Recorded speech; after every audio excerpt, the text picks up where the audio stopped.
3. The Red Foliot. Of the entertainment of the witches in the palace of the Red Foliot, and of the wiles and subtleties of Lord Grow, and how the witches departed by night out of the Foliot Isles. The Red Foliot gat him back into his palace, and sat in his high seat. And he sent unto the lords of Witchland and of Demonland, that they should come and see him. Nor did they delay, but came straightway and sat on the long benches, the witches on the eastern side of the hall, and the demons on the west, and their fighting men stood in order on either side behind them. So sat they in the shadowy hall, and the sun declining to the western ocean shone through the high windows of the hall on the polished armour and weapons of the witches. The Red Foliot spake among them and said, A great champion hath been struck to earth this day in fair and equal combat, and according to the solemn oaths whereby ye are bound, and whereof I am the keeper, there is here an end to all unpeace betwixt Witchland and Demonland, and ye of Witchland are to forswear for ever your claims of lordship over the demons. Now for a sealing and making fast of this solemn covenant between you, I see no likelier rede than that ye all join with me here this day in good friendship to forget your quarrels in drinking of the Vale of King Gorais XI, than whom hath reigned none mightier nor more worshipful in all this world, and thereafter depart in peace to your native lands. So spake the Red Foliot, and the lords of Witchland assented thereto. But Lord Jas answered and said, O Red Foliot, as to the oaths sworn between us and the King of Witchland, thou hast spoken well. Nor shall we depart one tittle from the article of our oath, and the witches may abide in peace forever as for us, if, as is clean against their use and nature, they forbear to devise evil against us. For the nature of Witchland was ever as a flea that attacketh a man in the dark. But we will not eat or drink with the lords of Witchland, who bewrayed and forsook us, their sworn confederates, at the sea-fight against the ghouls. Nor we will not drink the Vale of King Gorais XI, who worked a shameful and unlawful slight against my kinsmen this day when they wrestled together. So spake Lord Jas, and Corrand whispered Grow in the ear, saying, Were't not for the privilege of this respected company, now were the time to set upon them. But Grow said, I pray thee, yet have patience. This were over hazardous, for the luck goeth against Witchland. Let us rather take them in their beds tonight. Fain would the Red Foliot turn the demons from their resolve, but without avail. They courteously thanking him for his hospitality, which they said they would enjoy that night in their booths, being minded on the morrow to take to their beaked ship, and fare over the unvintaged sea to Demonland. Therewith stood up Lord Jas, and with him the Lord Goldry Blushko, that went in all his war gear, his horned helm of gold, and his golden biony, set with ruby hearts, and bare his two-handed sword forged by the elves, wherewith he slew the beast out of the sea in days gone by, and Lord Spitfire, that glared upon the lords of Witchland as a falcon glareth, hungering for her prey, and the Lord Brandoch-Dahar, that looked on them, and chiefly on Corineus, with the eye of contemptuous amusement, playing idly with the jewelled hilt of his sword, until Corineus grew ill at ease beneath his gaze, and shifted this way and that in his seat, scowling back defiance. For all the rich array and goodly port and countenance of Corineus, he seemed but a very boor beside the Lord Brandoch-Dahar, and dearly did each hate the other. So the lords of Demonland, with their fighting men, went forth from the hall. The Red Foliot sent after them, and made them in their own booths to be served of great plenty of wine, and good and delicious meats, and sent the musicians and a minstrel to gladden them with songs and stories of old time, that they might lack naught of entertainment. But for his other guests he let bear in the massy cups of silver, and the great eared wine jars holding 2 firkins apiece, and he let pour forth to the witches and the Foliots, and they drank the cup of memory unto King Gorais 11th, slain that day by the hand of Goldry Blushko. Thereafter, when their cups were brimming anew with foaming wine, the Red Foliot spake among them and said, O ye lords of Witchland, will you that I speak a dirge in honour of Gorais the king, that the dark reaper hath this day gathered? So when they said yea to this, he called to him his player on the theorbo, and his player on the hautboy, and commanded them, saying, Play me a solemn music. And they played softly in the Aeolian mode a music that was like the wailing of wind through bare branches on a moonless night, and the Red Foliot leaned forth from his high seat and recited this lamentation. I that in heil was and gladness am troubled now with great sickness, and feeblet with infirmity, timor mortis conturbat me. Our pleasance here is all vainglory. This false world is but transitory. The flesh is bruckle, the fiend is slee. Timor mortis conturbat me. The state of man does change and vary, now sound, now sick, now blithe, now sary, now dance and merry, now like to die. Timor mortis conturbat me. No state in earth here standis sicker, as with the wind waves the wicker. So one is this world's vanity, timor mortis conturbat me. Unto the death goes all estates, princes, prelates, and potestates, both rich and poor of all degree, timor mortis conturbat me. He taketh the knights into field, enarmed under helm and shield, victor he is at all melee, timor mortis conturbat me. That strong unmerciful tyrant taketh on the motherest breast succond, the babe full of benignity, timor mortis conturbat me. He taketh the campion in the stour, the captain closet in the tower, the lady in bower full of beauty, timor mortis conturbat me.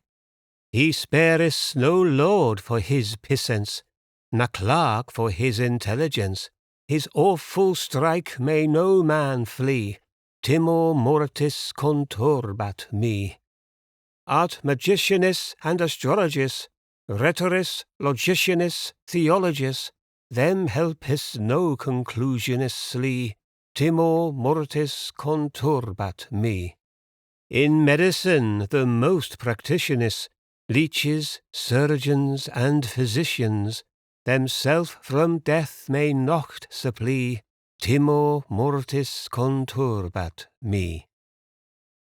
When the Red Foliot had spoken thus far his dirge, he was interrupted by an unseemly brawling betwixt Corineus and one of the sons of Corund. For Corineus, who gave not a fig for music or dirges, but liked well of carding and dicing, had brought forth his dice-box to play with the son of Corund. They played awhile to Corineus's great content, for at every throw he won, and the other's purse waxed light. But at this 11th stanza the son of Corund cried out that the dice of Corineus were loaded, and he smote Corineus on his shaven jowl with the dice-box, calling him cheat and mangy rascal, whereupon Corineus drew forth a bodkin to smite him in the neck withal, but some went betwixt them, and with much ado and much struggling and cursing they were parted, and it being shown that the dice were not loaded, the son of Corund was fain to make amends to Corineus, and so they were set at one again. Now was the wine poured forth yet again to the lords of Witchland, and the Red Foliot drank deep unto the glory of that land and the rulers thereof. And he issued command, saying, Let my Kagu come and dance before us, and thereafter my other dancers. For there is no pleasure whereon the Foliots do more dearly dote than this pleasure of the dance. And sweet to us it is to behold delightful dancing, be it the stately splendour of the pavan, which progresseth as large clouds at sundown that pass by in splendour, or the graceful almond, or the fandango, which goeth by degrees from languorous beauty to the swiftness and passion of bacchanals dancing on the high lawns under a summer moon that hangeth in the pine trees, or the joyous maze of the galliard, or the geig, dear to the Foliots. Therefore delay not, but let my Kagu come, and she may dance before us. Therewith hastened the Kagu into the shadowy hall, moving softly and rolling a little in her gait, with her head thrust forward, and a little flurried was she in her bearing, as she darted this way and that her large and beautiful eyes, mild and timid, that were like liquid gold heated to redness. Somewhat like a heron she was, but stouter and shorter of leg, and her beak shorter and thicker than the heron's, and so long and delicate was her pale grey plumage that hard it was to say whether it were hair or feathers. So the wind instruments and the lutes and dulcimers played the coranto, and the Kagu tripped up the hall betwixt the long tables, jumping a little and bowing a little in her step, and keeping excellent time to the music. And when she came near to the dais where the Red Foliot sat, ravished with delight at her dancing, the Kagu lengthened her step and glided smoothly and slowly forward towards the Red Foliot. And so gliding she drew herself up in stately wise, and opened her mouth, and drew back her head till her beak lay tight against her breast, flouncing out her feathers so that they showed like a wide-cut skirt with crinoline, and the crest that was on her head rose up erect, half again to her own height from the ground, and she sailed majestically toward the Red Foliot. On this wise did the Kagu at every turn that she took on the coranto forth and back along the length of the Foliot's hall. And they all laughed sweetly at her, being overjoyed at her dancing. When the dancing was done, the Red Foliot called the Kagu to him and made her sit on the bench beside him, and stroked her soft grey feathers and made much of her. All bashfully she sat beside the Red Foliot, casting her ruby eyes in wonder upon the witches and their company. Next the Red Foliot called for his cat-bearers that stood before him foxy red above, but with black bellies, round furry faces, and innocent amber eyes, and soft great paws, and tails barred alternately with ruddy rings and creamy. And he said, O cat-bearers, dance before us, since dearly we delight in your dancing. They asked, Lord, will you that we perform the geig? The geig, and ye love me. So the stringed instruments began a swift movement, and the tambourines and triangles entered on the beat, and swiftly twinkled the feet of the cat-bearers in the joyous dance. The music rippled and ran, and the dancers danced till the hall was a-whirl with the rhythm of their dancing, and the witches roared applause.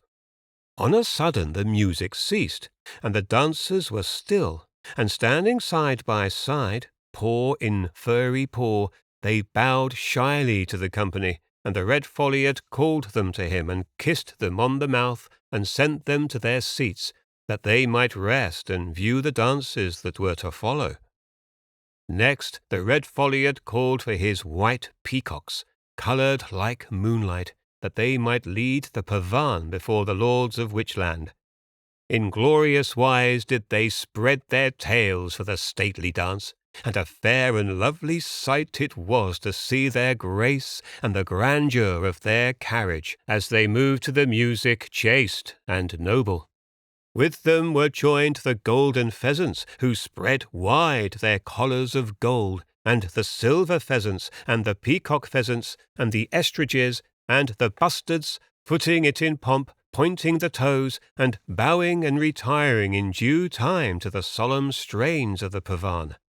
Every instrument took part in the stately pavan, the lutes and the dulcimers, and the theorbos, and the sackbuts, and the hautboys, the flutes sweetly warbling as birds in the upper air, and the silver trumpets, and the horns that breathed deep melodies, trembling with mystery and tenderness that shakes the heart, and the drum that beateth to battle, and the wild throb of the harp, and the cymbals clashing as the clash of armies. And a nightingale sitting by the Red Foliot sang the pavan in passionate tones that dissolved the soul in their sweet, mournful beauty. The Lord Grow covered his face with his mantle and wept to hear and behold the divine pavan. For as ghosts re-arisen, it raised up for him old, happy, half-forgotten days in Goblin Land, before he had conspired against King Gaslark and been driven forth from his dear native land, an exile in waterish Witchland. Thereafter let the Red Foliot give order for the galliard. Joyously swept forth the melody from the stringed instruments, and 2 dormice, fat as butter, spun into the hall. Wilder whirled the music, and the dormice capered ever higher till they bounded from the floor up to the beams of the vaulted roof, and down again, and up again to the vaulted beams in the joyful dance. And the Foliots joined in the galliard, spinning and capering in mad delight of the dance. And into the hall twirled 6 capripeds, footing it lightly as the music swept ever faster, and a 1-footer that leapt hither and thither about and about, as the flea hoppeth, till the witches grew hoarse with singing and shouting and hounding of him on. Yet ever capered the dormice higher and wilder than any else, and so swiftly flashed their little feet to the galloping music that no eye might follow their motion. But little enow was Lord Grow gladdened by the merry dance. Sad melancholy sat with him for his companion, darkening his thoughts and making joy hateful to him as sunshine to owls of the night.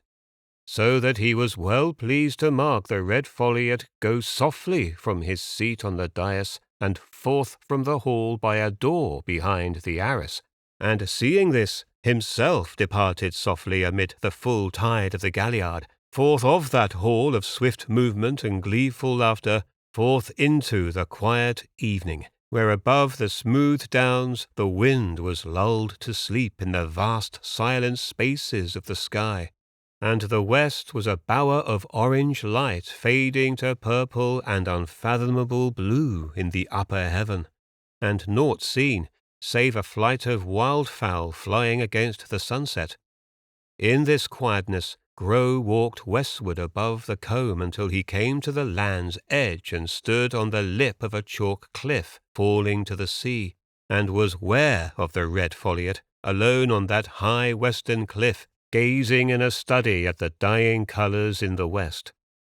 When they had stood for a while without speech, gazing over the sea, Grow spake and said, "Consider how as day now dieth in yonder chambers of the west, so hath the glory departed from Witchland." But the Red Foliot answered him not, being in a study. Then Grow said, "Though Demonland lieth where thou sawest the sun descend, yet eastward out of Witchland must thou look for the morning splendour. Not more surely shalt thou behold the sun go up thence tomorrow than thou shalt see shine forth in short season the glory and honour and power of Witchland. And beneath her destructive sword her enemy shall be as grass before the sickle." The Red Foliot said, "I am in love with peace and the soft influence of the evening air. Leave me, or if thou wilt stay, break not the charm." "O Red Foliot," said Grow, "art thou in love with peace indeed? So should the rising again of Witchland tune sweet music to thy thought. Since we of Witchland love peace, nor are we stirrers up of strife, but the demons only. The war against the ghouls, whereby the four corners of the earth were shaken, was hatched by Demonland. Thou speakest, said the Red Foliot, clean against thine intention a great praise of them. For whoever saw the like of these man-eating ghouls for corruption of manners, inhuman degradation and deluge of iniquities, who every 5th year from time immemorial have had their grand climacterical year, and but last year break forth in never-imagined ferocity. But if they sail now, 'tis on the dark lake they sail, grieving no earthly seas nor rivers. Praise Demonland, therefore, who did put them down for ever. I make no question of that, answered Lord Grow. But foul water, as soon as fair, will quench hot fire. So against our will did we of Witchland join with the demons in that war, foreseeing, as hath been bloodily approved, that the issue must be but the puffing up of the demons, who desire no other thing than to be lords and tyrants of all the world. Thou, said the Red Foliot, wast in my young days King Gaslark's man, a goblin born and bred, his very foster brother, nourished at the same breast. Why must I observe thee, a plain traitor against so good a king, whose perfidy the common people then did openly reprove, as I did well perceive even so lately as last autumn, when I was in the city of Zaculo at the time of their festivities, for the betrothal of the king's cousin German, the Princess Armeline, unto the Lord Goldry Blushko, they carrying filthy pictures of thee in the street, singing of thee thus, It was pity one so witty malcontent, leaving reason should to treason so be bent. But his gifts were but shifts, void of grace, and his bravery was but knavery, vile and base. Said Grow, wincing a little, The art of it agreeth well with the sentiment, and with the condition of those who invented it. I will not think so noble a prince as thou art will set thy sails to the wind of the rabble's most partial hates and envies. For the vile addition of traitor, I do reject and spit upon it. But true it is that, regarding not the god of fools and women, nice opinion, I do steer by my own lodestar still. Howbeit, I came not to discourse to thee on so small a matter as myself. This I would say unto thee with most sad and serious entertain, be not lulled to think the demons will leave the world at peace. That is farthest from their intent. They would not listen to thy comfortable words, nor sit at meat with us. So set be they to imagine mischief against us. What said Jas? Which land was ever as a flea? Ay, as a flea which he itcheth to crush betwixt his fingernails. Oh, if thou be in love with peace, a short way lieth open to thy heart's desire. Naught spake the Red Foliot, gazing still into the dim reflections of the sunset which lingered below a darkening sky where stars were born. Grow said softly, as a cat purring, Where softening unctions failed, sharp surgery bringeth speediest ease. Wilt thou not leave it to me? But the Red Foliot looked angrily upon him, saying, What have I to do with your enmities? You are sworn to keep the peace, and I will not abide your violence, nor your breaking of oaths in my quiet kingdom. Grow said, Oaths be of the heart, and he that breaketh them in open fact is oft as now no breaker in truth, for already were they scorned and trampled on by his opposites. But the Red Foliot said again, What have I to do with your enmities that set you by the ears like fighting dogs? I am yet to learn that he that hath a righteous heart and clean hands and hateth none must be drawn into the brawls and manslayings of such as you and the demons. Lord Grow looked narrowly upon him, saying, Thinketh thou that the straight path of him that affecteth neither side lieth still open for thee? If that were thine aim, thou shouldest have bethought thee ere thou gavest thy judgment on the second bout. For clear as day it was to us and to thine own people, and most of all to the demons, that the king played foul in that bout, and when thou callest him victorious, thou didst loudly by that word trumpet thyself his friend, and unfriends Demonland. Markest thou not, when they left the hall, with what a snake's eye Lord Jas beheld thee?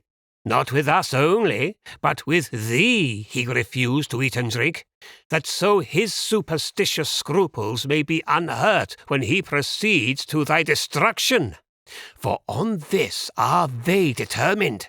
Nothing is more certain.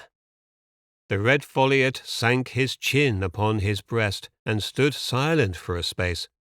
The hues of death and silence spread themselves where late the fires of sunset glowed, and large stars opened like flowers on the illimitable fields of the night sky. Arcturus, Speaker, Gemini, and the little dog, and Capella and her kids. The Red Foliot said, Witchland lieth at my door, and Demonland, how stand I with Demonland? And Grow said, Also tomorrow's sun goeth up out of Witchland. For a while they spoke not. Then Lord Grow took forth a scroll from his bosom, and said, The harvest of this world is to the resolute, and he that is infirm of purpose is ground betwixt the upper and the nether millstone. Thou canst not turn back, so would they scorn and spurn thee, and we witches likewise. And now, by these means only may lasting peace be brought about, namely, by the setting of Gorais of Witchland on the throne of Demonland, and the utter humbling of that brood beneath the heels of the witches. The Red Foliot said, Is not Gorais slain? And drank we not but now his Arvel, slain by a demon? And is he not the second in order of that line who hath so died by a demon? 12th Gorais, said Grow, at this moment of time sitteth King in Carsey.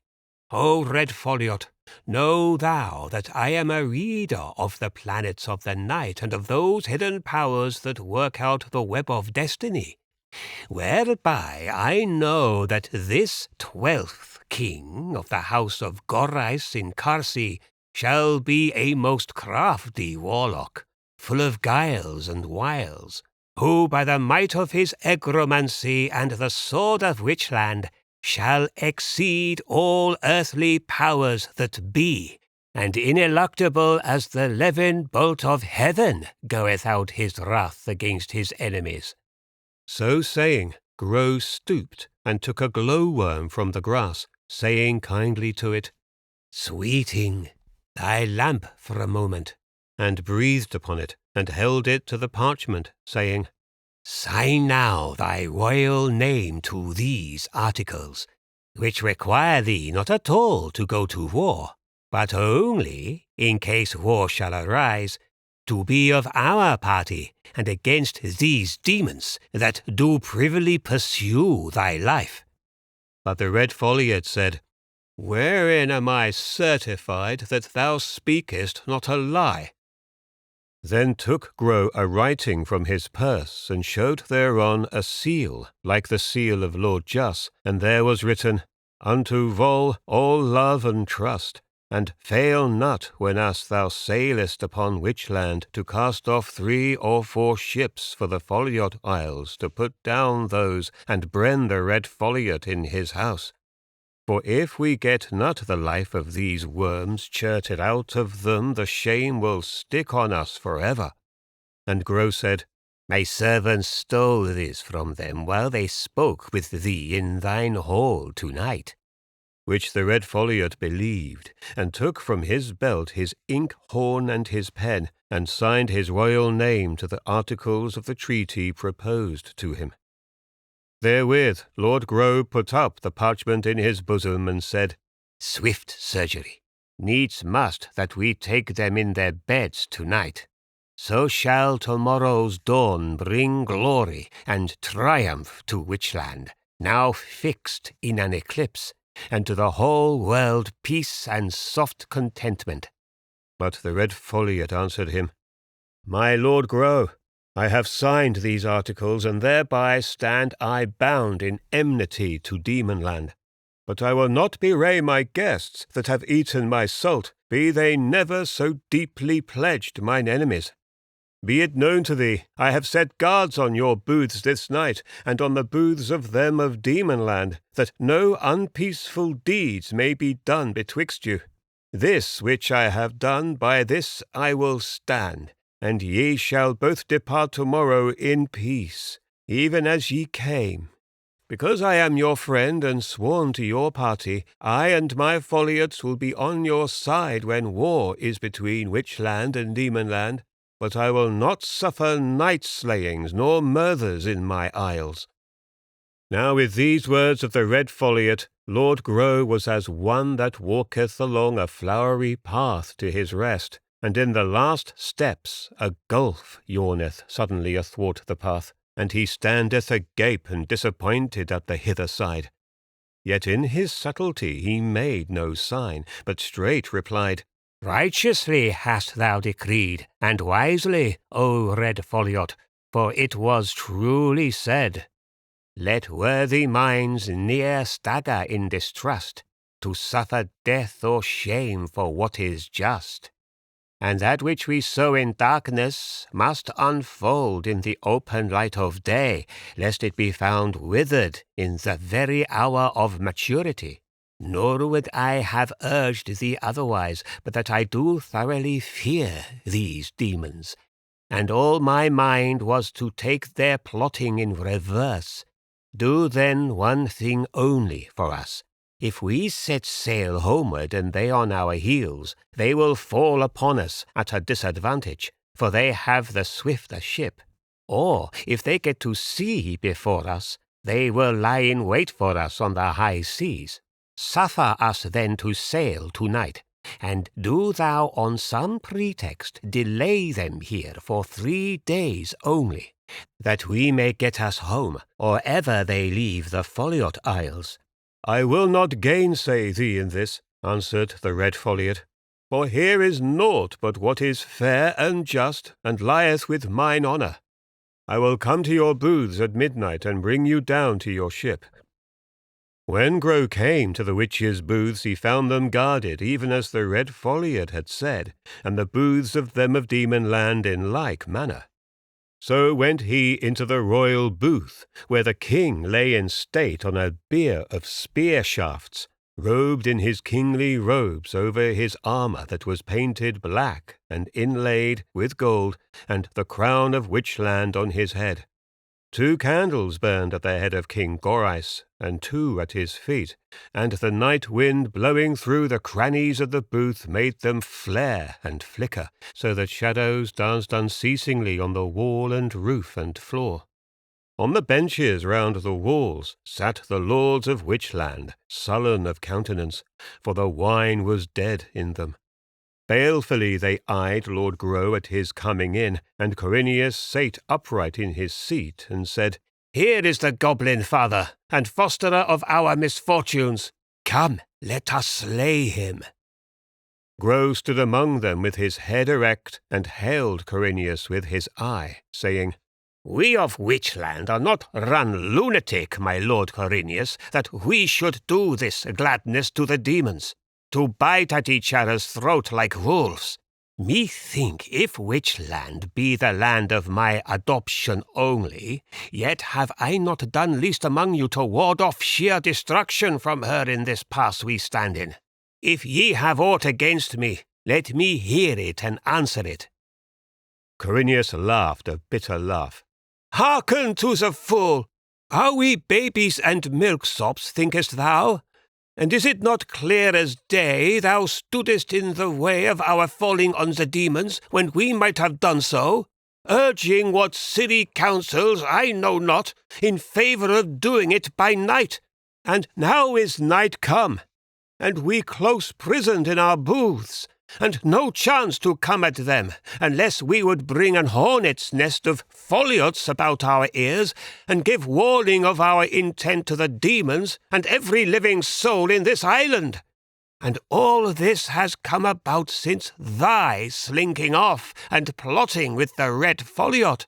But now hath thy guile overreached itself, and now we will kill thee, and so an end to thee and thy plotting."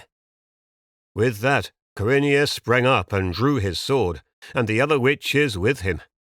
But Lord Grow moved not an eyelid, only he said, "Hear mine answer first. All night lieth before us, and 'tis but a moment's task to murder me." Therewith stood forth the Lord Corrand with his huge bulk betwixt Grow and Corineus, saying in a great voice, "Whoso shall point weapon 'gainst him shall first have to do with me, though it were one of my sons. We will hear him. If he clear not himself, then we will hew him in pieces."